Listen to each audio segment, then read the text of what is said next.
This episode of Bulletproof Cash Flow is brought to you by Realty Dynamics. Learn how people like you can build substantial passive income while creating wealth for the long term through real estate investing. Visit rdyne.com. That's RDYNE.com. It's the only way that you can protect bases today. Anything that's 5, 10, 15, even 20 years old is going to be trading above replacement cost.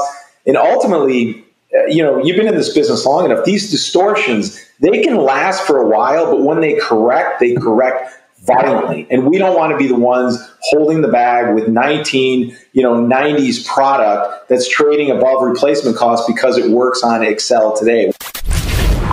Working because you want to, not because you have to, is financial freedom. And we want to help you create that. Welcome to the Bulletproof Cash Flow Show. We're going to teach you how to achieve lifetime financial freedom through real estate investment. Your host is a multifamily syndicator and property developer. He's done deals reaching into the hundreds of millions of dollars. You'll hear from experts in all aspects of real estate investment, finance, development, and management. Everything you need is right here. This is the Bulletproof Cash Flow Show. And this is your host, Augustino Pintus. Hey everyone, it's Augustino. During uncertain times, investors start considering what's happening right now in the market. How do we basically get the returns we're expecting? How do we generate that income? How do we proceed through hard, tough economic times that we're now seeing? And really the key is try to, of course, understand what's happening, but also try to figure out what's coming next. And our next guest knows all about this. Now, he learned about the physical aspects of real estate in his youth as he helped his grandfather manage his apartment buildings in Chicago's West Side. Now, he began college at DePaul University and a year later was working at the Chicago Mercantile Exchange. He then continued to work full-time on the trading floor for the next 16 years while attending night courses to complete his undergrad degree. Now, after rising from runner to a broker, he was given an opportunity to become a floor trader in a Chicago-based hedge fund where he worked for an additional 9 years. Now, today, he's come a long way since then. He is the co-CEO of Origin Investments, where he oversees investor relations, marketing, and operations. They basically buy large multifamily assets, and they build as well. Now, there he uses his 25 years of investment and risk management experience to leverage calculated risk-taking in efficient markets to build wealth for their clients. Now, with all that, I'd like to welcome Michael Episcope to the show. Michael, buddy, thanks for coming on, man. Thank you so much for having me. Really great to be here. Yes. Thanks for coming on. Now, guys, like what Michael has to say, you can reach him via the contact page at altsdb.com. Or is there another website? Oh, no. Go to, they can just, origininvestments.com. Origininvestments.com is a better choice there. Okay, Michael, Go ahead and tell the listeners a little bit more about your journey. How did you get started? Well, you gave a pretty lengthy bio there, so I'm always curious as to which bio is going to be read, because I think I have a short form, a long form, and I think you kind of alluded to a lot of stuff, but I'll maybe fill in a couple of the gaps in how I got to where I am today. But you're absolutely right. I kind of dipped my toe in real estate as a youngster. I was with, I did a lot of stuff with my grandfather in the summer. He bought properties out of the tax credit properties, essentially, where he was buying properties that were being given back to the government from owners that were delinquent on their taxes. And it was rough neighborhoods, and he was very hands-on and ground up. And I used to help him out in the summer. And I just saw the way it afforded a great lifestyle for him. And that sort of, that was really young, 11, 12, 13, 14. And I think it got a little bit into my DNA back then. And then I went on and established my trading career, 15, years there. And when I left that business, I found myself with a lot of net worth. I had, accumulated a lot of wealth. And I was married. I had 2 kids at that time, one on the way. But the problem that I had at that time was like so many others. I had assets, but no income. And it was sort of that, okay, now it was time to come full circle back into real estate. So I went and got a master's of real estate at DePaul. So I went there for my undergrad. My grad, I am what you call a proud double demon. DePaul's here in the city of Chicago. And then I got together with my partner, and we sort of, were doing investments together on the alternative side. He was doing some real estate, but we were just sharing best practices at that time. And we were doing a lot of real estate on the passive side, and candidly not having a lot of just great success. And we sort of came to the conclusion, look, if this is the best the market has, then we can do something better. Let's be our own stewards of our capital and do this by ourselves. And that's what we did at that time, is we just decided to build Origin around our own capital. And in the beginning, it was two guys looking for real estate. That's all. Good deals out there, trying to do them direct, putting, my education, what we thought was pretty just common sense to work, and 20 years of risk management experience. And he had some real estate experience as well. And that just blossomed into where we are today. And I think, what it really did is it caught the attention of our network. So when we went out there and started syndicating deals, and we had 30 or 40% of our money in the deal, they loved that alignment.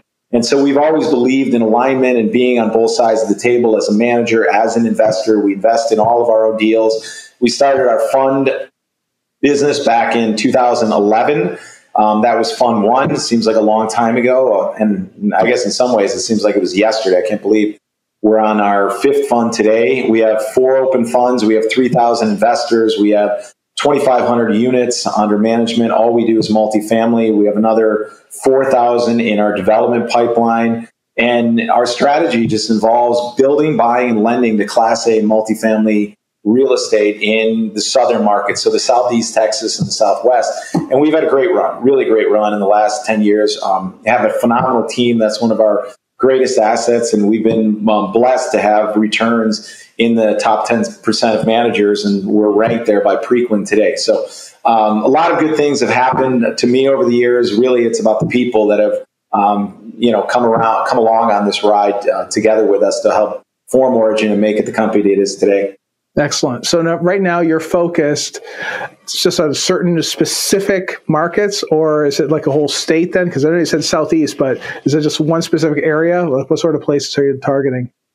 Well, we have about 12 markets that we target right now. So what we're trying to do is build scale in our markets. And it's really important to us to know all of our markets like the back of our hand. Certainly, I can't do that alone. We have 4 deal officers who are in their markets right now. We have an individual who lives in Charlotte. We have another individual who lives in Nashville, another one who lives in Dallas, and another deal officer who lives in Denver. And what we do from there is we get coverage into all those markets. And they live in the markets that we invest in, and then they drive to the other ones. So Charlotte covers Raleigh and Charlotte and Atlanta and those areas, and those are all within driving distances. And then Nashville covers Nashville and the Florida markets, and then the Texas markets are covered through Dallas. And then the Southwest, really it's Denver and Phoenix are covered out of our Denver office. And you want to get to know your markets block by block, because real estate still is local and it's a lot of relationship based out there. And it's hard to be in Chicago and compete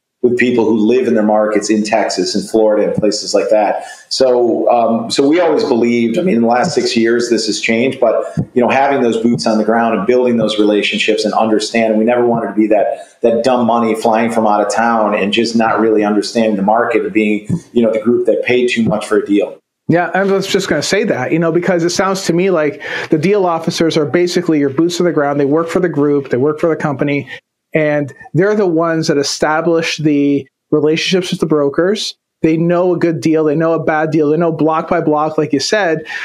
They know how to sniff out a deal, too, because they're right there and they live there. And I'm assuming that these folks have lived there their entire lives or dedicated to that area, too. They're not like spending part of their time there as part of their time elsewhere or whatever, correct? No, they're ingrained into the community, and it really makes a difference when you're golfing with the powers to be, when you're golfing with the brokers, when you see them at your kid's school, the people who are in real estate, because it's a relationship-based business, and people want to do deals with people who they have a connection with. Yeah, and that's how you have a connection, is being in those markets, not just showing up with a checkbook. So it's how we also source a lot of our off-market opportunities.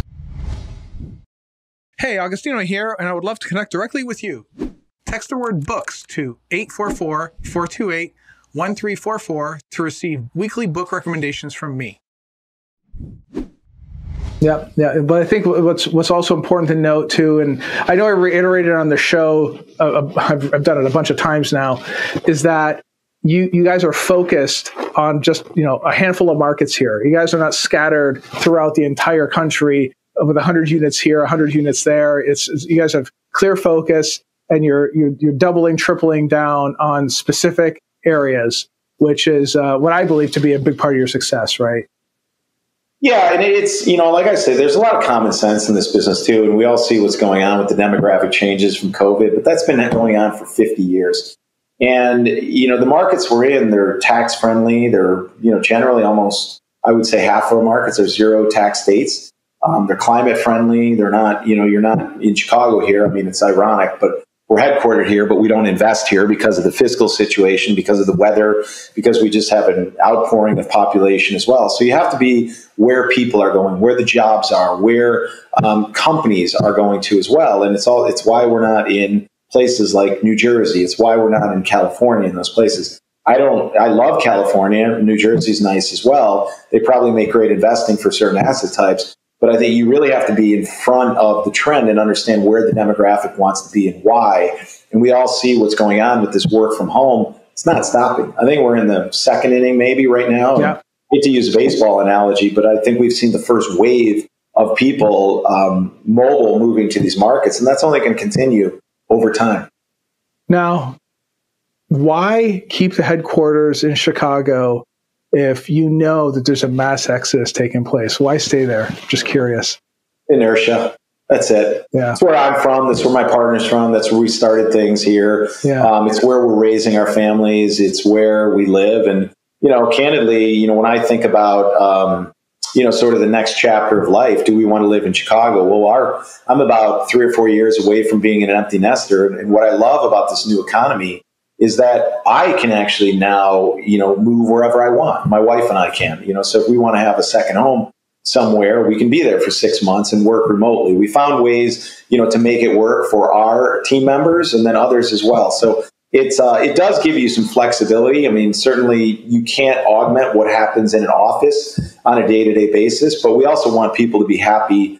And if they're going to be happier living in Florida, living in Texas, living in Tennessee, places like that, around their family or with their spouse, then, we can make it work in today's day and age. But I think many of the guys that I talk to, and we talk to a lot of folks on the show, they're in these hot markets in terms of money. Like there's a lot of money in Chicago, a lot of money in, like, say, Los Angeles, a lot of money in New Jersey and New York. I'm assuming that must be part of the reason too. Your inertia is also investor base. I'm assuming you got a big investor base there, right?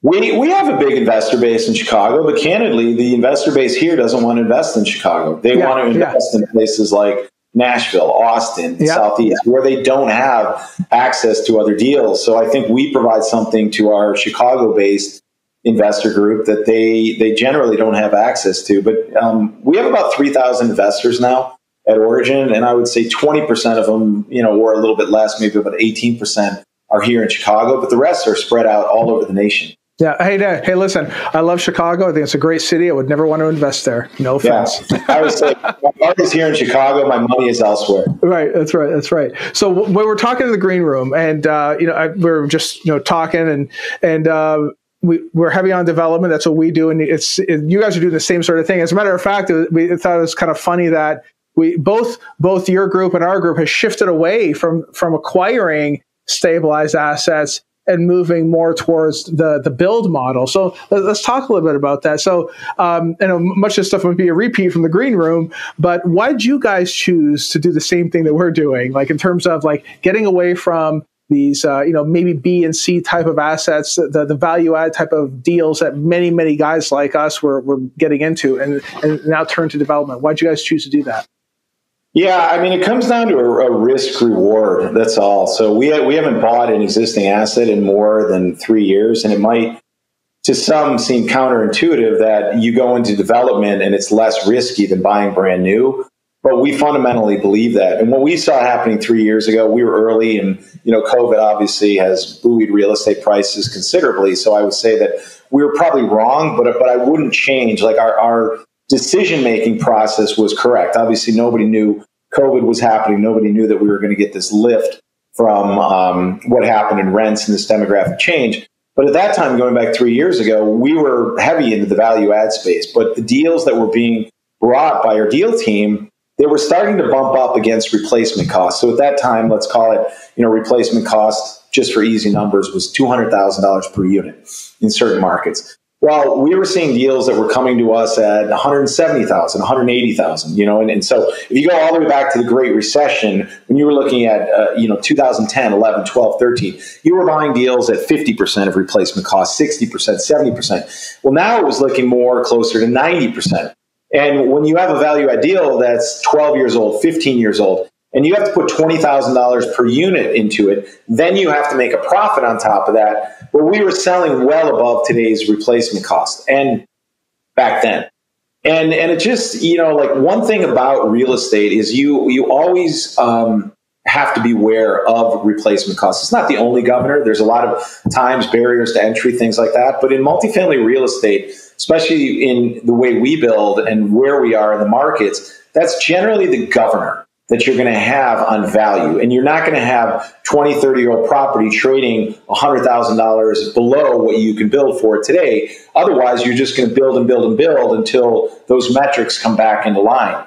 So what we've seen today is that distortion has only grown larger. But that distortion has only gotten bigger today. And what we're seeing, like we were talking in the green room about the fact we just sold a deal in Denver for $420,000 per unit. We built that deal. This was a pre-COVID deal that we built. So pre-COVID pricing, we ended up delivering that for $212,000 per unit.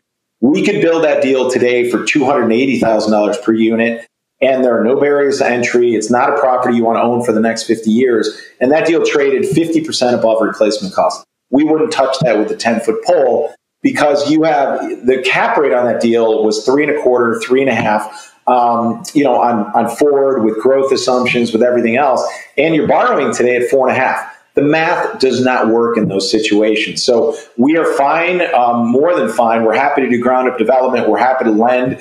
It's the only way that you can protect basis today. Anything that's 5, 10, 15, even 20 years old is going to be trading above replacement cost.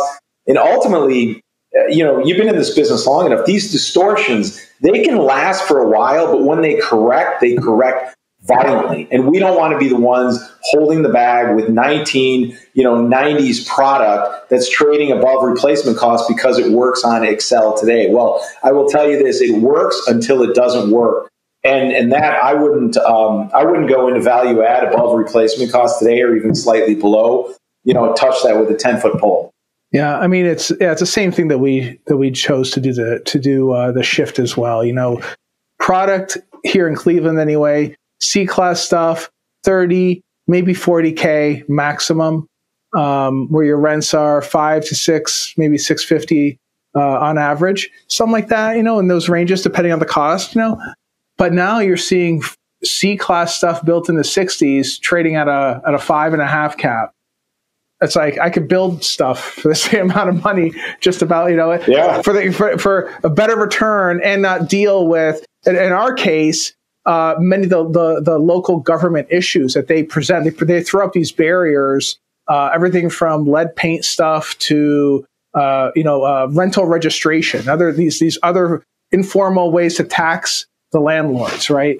And it doesn't make any sense, where we can just go build something brand new. Not have to deal with it. Doesn't. And that's the other thing about mitigating risk is when you're building to a return on cost, the cap rate in the future. And generally, in the markets we're in, we're seeing right around a 5.5% return on cost. Yeah. And to us, that's a great cushion against loss. It's also a great cushion for this rising interest rate environment, because if you're buying a brand new property at 3.5, maybe you even get lucky in some of the markets we're in at a 4, you're still borrowing at 4.5%. So you have negative carry on that. If we're building to a 5.5% cap rate in the future, leverage is still accretive even at 4.5%. And so we can afford much more. But I think in today's world, you have to be adding value at the property level because there's so much risk out there. And I think, core investing is probably the riskiest area to be putting your money into today. I want to take a pause from today's show to share something that I've been encountering.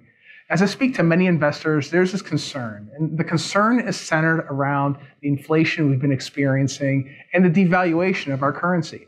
Now, we've seen some of the highest inflationary periods over the past 30 years. That's up over 8%. Economists actually believe that inflation is closer to 20%.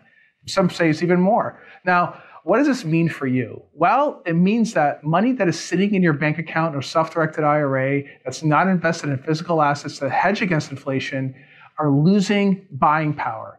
That means that every minute, every second, that dollar is becoming less valuable.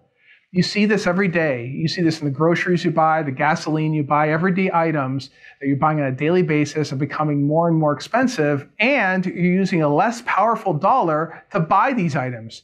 Meaning that dollar is losing value if it isn't put into a property that produces cash flow, just like real estate does. Now, our team here at Bulletproof Cash Flow has put together a series of weekly webinars that cover real estate investing like multifamily, net lease, and real estate development.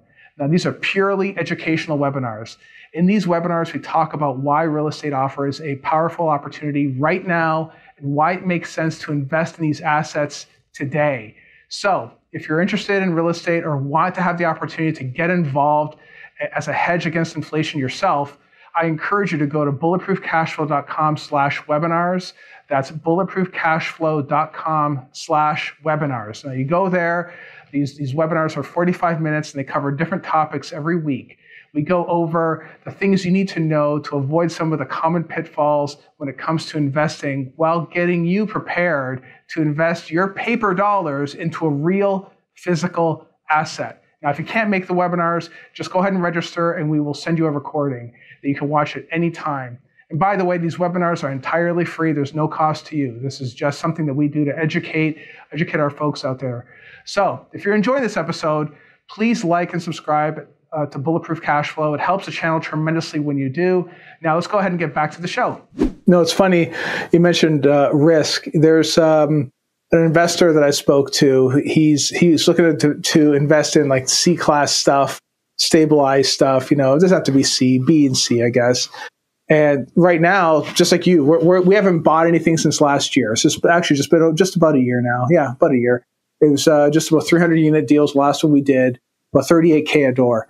And now you can't find anything for less than 55, and that stuff is not so good. But when I talk to this investor about investing in our development deals, he's saying, "Oh no, that's high risk." And I'm like, to me, it's not risky at all. I mean, no.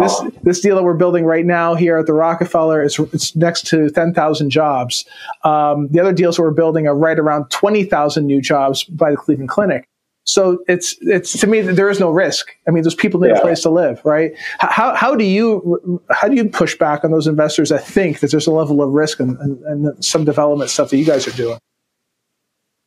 It's an education, candidly, and if people are asking, that's our job. Our job is to mitigate the risk throughout. I would tell you that if an investor went out and tried to build an $80 million multifamily property, there is a ton of risk in that. But when you've done it over and over and over successfully, we de-risk the process substantially. And is there risk in construction? Absolutely. There's always risk. But I would argue that there's, when you're buying a value-add property that you didn't build, that you don't know, that's out of warranty, that's, 25 years old, when you start pulling walls down, there's a lot of risk you don't know there either. And I've seen plenty of those deals. Oh my God, the wall came down and we didn't know this and we didn't know that. And suddenly your $20,000 per unit becomes $35,000 per unit. So there's risk in everything out there. We're in the job of taking calculated risk and understanding the risk return between all of our choices out there. And it's not our job to convince people. Our job is to educate people and have them make the ultimate determination if this is a risk that they want to take themselves. So we never try to convince people. It's just about education and telling them how we view the world and putting our money where our mouth is as well. And I think that helps people. When people are on the fence, they always ask, well, are you investing in this deal? I'm like, of course I am. I'm investing in our funds. I'm investing in the deals. I do, everything. There's not a deal that comes through credit committee that I don't ultimately approved, when the committee approves it, that we're not in some way invested in. So it's, it's development isn't for everybody, but, neither is real estate. Yeah. Well, hey, you know what? One of the things that I say everything you just said, it's like you have to educate them. And I do tell them, in the case of the deals that we're doing, there's a high density of people, high density of money, transactions. That's the types of deals we only do. Like, we will not do deals in secondary, tertiary markets in the middle of nowhere. Like, we just don't do those. Someone else does them. We don't do them. But there's also the fact that, aside from everything you said, which is great stuff, the lender is looking at deals all day long, and they decided that our deal was a great risk for them. So it's like we often forget too. The lenders, they're the ones that are putting up the most of the money in these deals, right?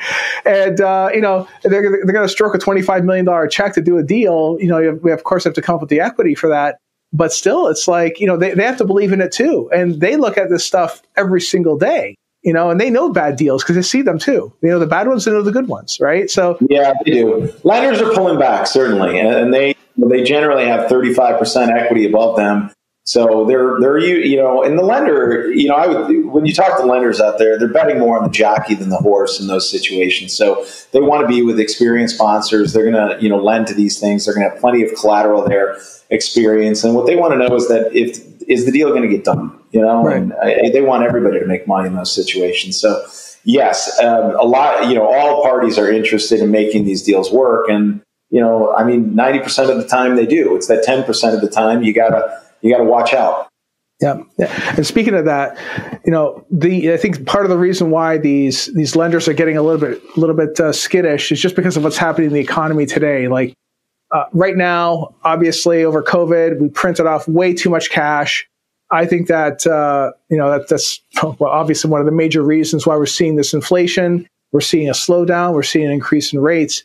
What do you generally think that's going to happen in the next 12 to 24 months? How do you see things panning out? The crystal ball. So Yogi Berra said it best. He said, predictions are difficult, especially about the future.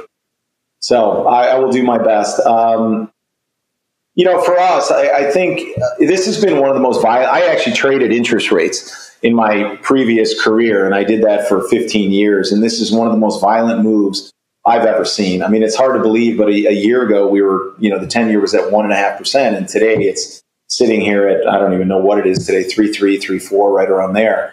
And I think it caught a lot of people off guard in those today's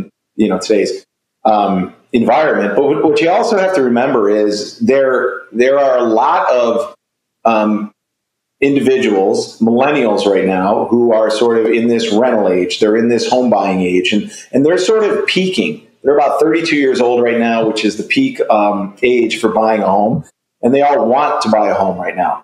The problem is what we've seen happen in the interest rate sector. This move disproportionately impacts homeowners than it does the rental side, because what's happened in the last 6, 8, 9 months is that whole equation from rent to own, equation, which is better, has flipped in the favor of renting. And a year ago, you wouldn't be able to say that. But mortgages have gone from 3% all the way up to 5.5%, even touching 6%.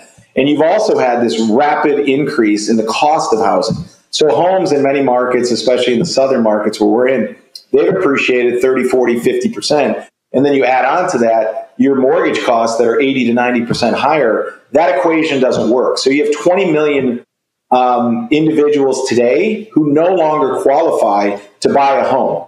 And that is a lot of trapped renters. So when I think about interest rates and what's happening in the economy, I think about headwinds and tailwinds. And that's one of the biggest tailwinds right now for operational performance. We're seeing in a lot of our, as much as rents increase in 2021, we're looking at rental rates going up 1% a month in a lot of our cities right now, which we thought that we'd have, single digits, maybe low to high single digits. And we're looking at rental increases just as much as 2021.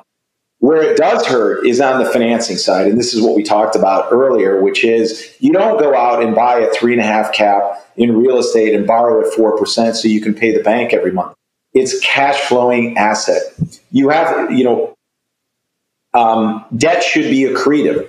And if your whole entire strategy is built on appreciation in the market, I'm not talking about adding value. That's different than appreciation. If you're truly adding value through the development, through value add, through things like that, that's different than market rate beta that you need for the asset just to keep growing. And so for me right now, like as we look at this seems like just a recipe for disaster when people are buying these really expensive properties, low cap rates, and they just believe that appreciation is going to happen out into the future, for the next 2, 3, 4 years. And I think what you're going to see over the next 24 months is as we move in to this coming recession, whether we're in that or going into it, you're going to see that 10-year come down. And you're going to see a lot of these millennials, especially the ones who are more educated, who are married, they will start to take advantage of a lower rate environment and move out of multifamily and into the housing market because they'll be able to buy for the first time when that equation starts to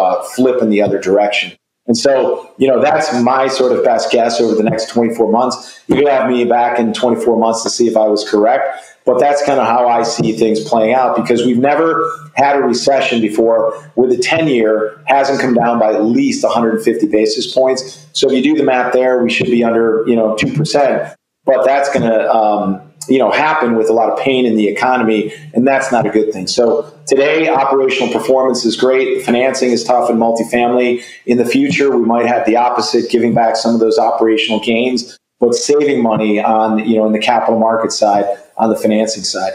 Well, you know what? I'm going to take you up on that. I'll have you back on in 24 months. You can see if you're right. The prediction.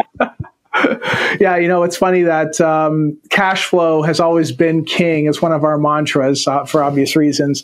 And I think that's what's going to get us through the tough times. That's really what it is. That's 100%. And that's a good point. In 2008, during that whole the great financial crisis, during that time, the groups, and they weren't on the front page because they weren't losing big buildings, but the groups who really did well during that period had assets that were moving towards cash flow. It's no different. You see it in the stock market today. Companies that aren't profitable, they're getting hammered. Companies that are profitable, you can measure their earnings, they're doing not as bad, right? They're still not doing great, but they're not as bad. Well, the same thing in real estate. If you don't have cash flow or you're not moving towards cash flow and a lot of it, you're going to suffer severely. And when we see growth taken out of this market, you're going to probably see cap rates start to rise pretty significantly over the next 18 to 24 months. Yeah. No, I agree with you. I think that it's going to be very, very tricky, especially for new folks trying to get into this business. I think it's going to be especially tricky for those people that really want to get into multifamily. I mean, there's a reason why you and I don't buy this stuff anymore. There's a reason. We build it now, and it makes financial sense to do so. And to me, I mean, I've already spoke to a bunch of people that reached out. They want to buy multifamily. I'm like, maybe you ought to just invest with us for the time being, because I think you get a far better deal that way. And I'm not just saying it just to raise money. It's more like I don't want people overpaying for stuff and then getting, having a hard time with it, having a hard time with repairs, with turning it around, and dealing with some of the other issues, like to your point, operationally, that they're just not equipped to do, because it's a heavy lift. It's a heavy lift. It's not easy.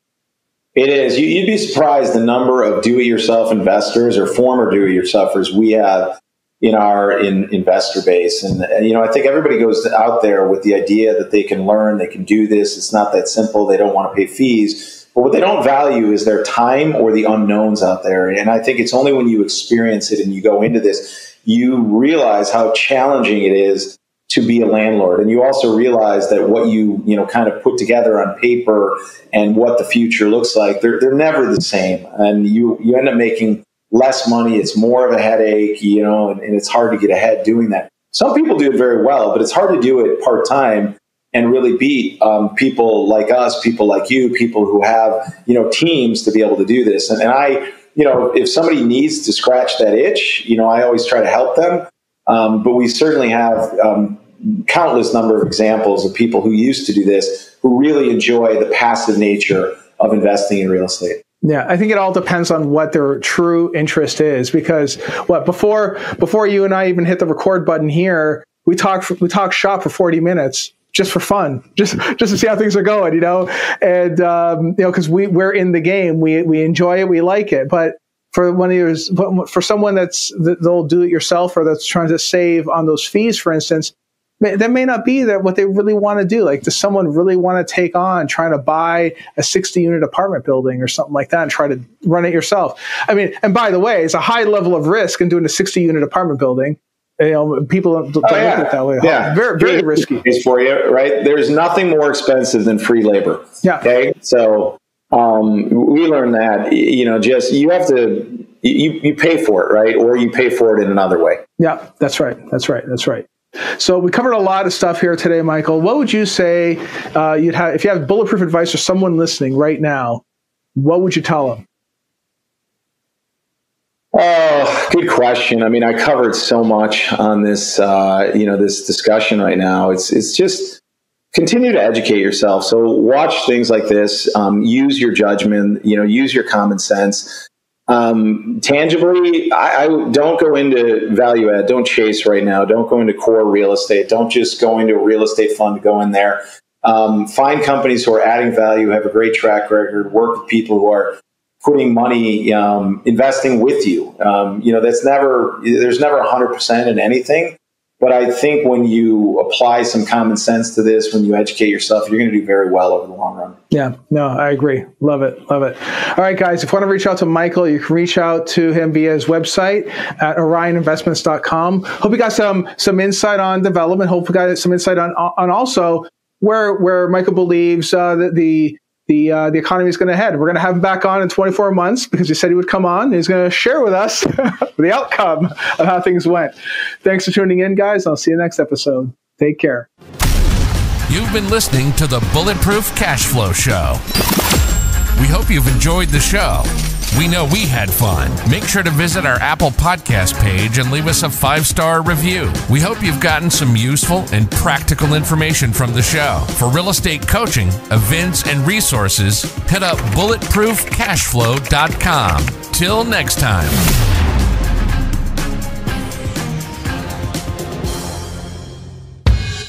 No information in this episode should be considered specific, personal, or professional advice. Any investment opportunities mentioned on this show are limited to accredited or sophisticated investors.